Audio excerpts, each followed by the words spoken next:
Haleluya. Jeje gushimira kuchereka abakota pastor ko aravuga. Umunsi yarose je nabwiye umudamu naba natusoma ati ngo twiyugare twisige. Tubone kiza kw'Imana. Ndatuga ndabera umwana yajya muto atingo yigo nyamanyarukanye.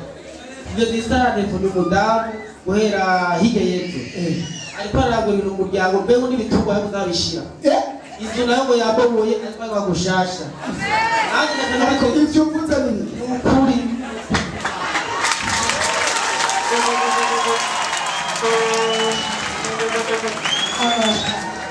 Bisubiremo neza, bisubira mu gitondo bigumutujije. Rero kuvinga aje gusenga ngaha namugatega kusanzwe. Ico gihe murasengera amavuta ngo ati muzende muyisi guhamagara mujyana mwugare. Jewe ndasambere nahamagara umudamu umwana ari kuti muhamagara twisige aramuza kwibara. Jewe ndagenda basiga abana bo nyine bayisiga turasenga.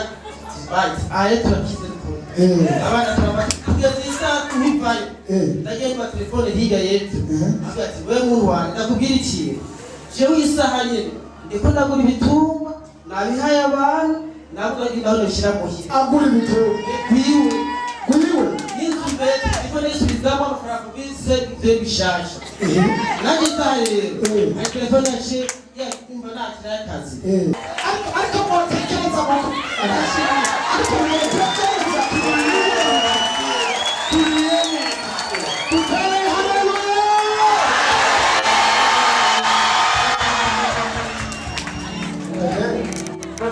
ayo yara mafuta amafaranga tutarayasengera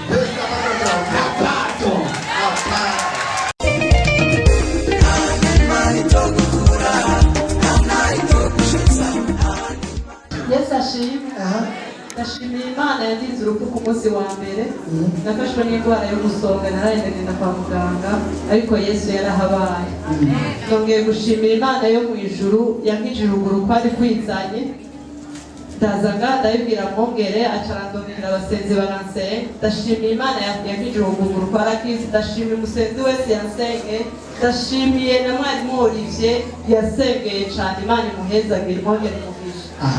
Ndashimiye Imana yo mu ijuru yumve ko ndiko ndashima ku munsi wa Mungu mvuye ngaha nagiye numva telefone yo mugisha imama hera ntabwo narimenyereye ni Imana yo mu ijuru yasengeje amashi ku mwami wese Yesu nashimye amen ndashimiye Imana kwa magaze ngaha nukuri jewe n'umwana nakuriye mu bintu cyane bigoye kweli wacu nta muntu n'umwe ahandi yari kijijwe jewe nta mwana akunda gukora phone iba ariko muhira hakaba hariho mukapa nawe aho ndi ntiyashaka yuko mwanya umwe tuba turi kumwe yashaka nze ndigirayo tutari kumwe n'abana biwe ndabaho rero uko nyene nguma mbabara ndavuga ati jewe Mana womfasha atuma menya gukorera amahera nk'abandi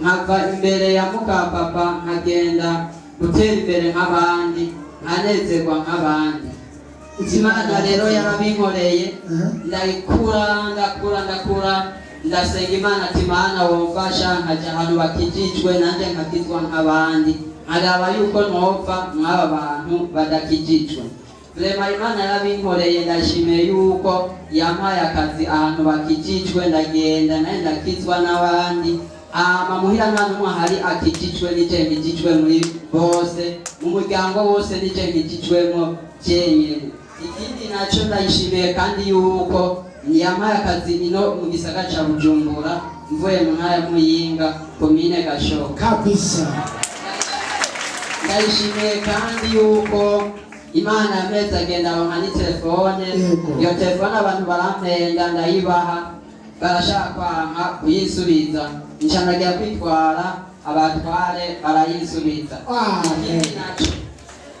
bimaze kugira nk'uko naraje ngaha ndasenga hari umukobwa yambwiye ati twebwe ari ahantu dusenga hari Imana nyamana isezerana ikintu igagishitsa Imana imuhezagira ahari hose asengera hanyene Kabisa. ndayishimiye kandi yaramuhaye telefone mu ndwi zavuye ngaha Yego. nagiye ku kazi telefone barayikura mu mufuko barayitwara mvuye impande yabo nkuko notambuka nk'imetero 3 numva ijwi rimbwira ati telefone iwawe barayitwaye tinone mana yindi barayitwaye irahera tinone iyo bica bigenda gute nagumye ngaho ndiyumvira umutima tisubira inyuma gatoya ndasubira inyuma ngera ndirukanka uwo musuma nca ndamubona aca aragugumwa aragira ubwoba ndabibona yuko yagize ubwoba naciye mbona yikuye mu mfuko aca arampereza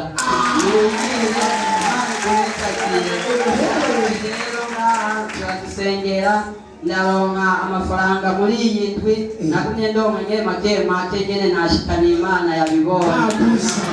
Haleluya, haleluya, haleluya. Bami irakoze kabisa.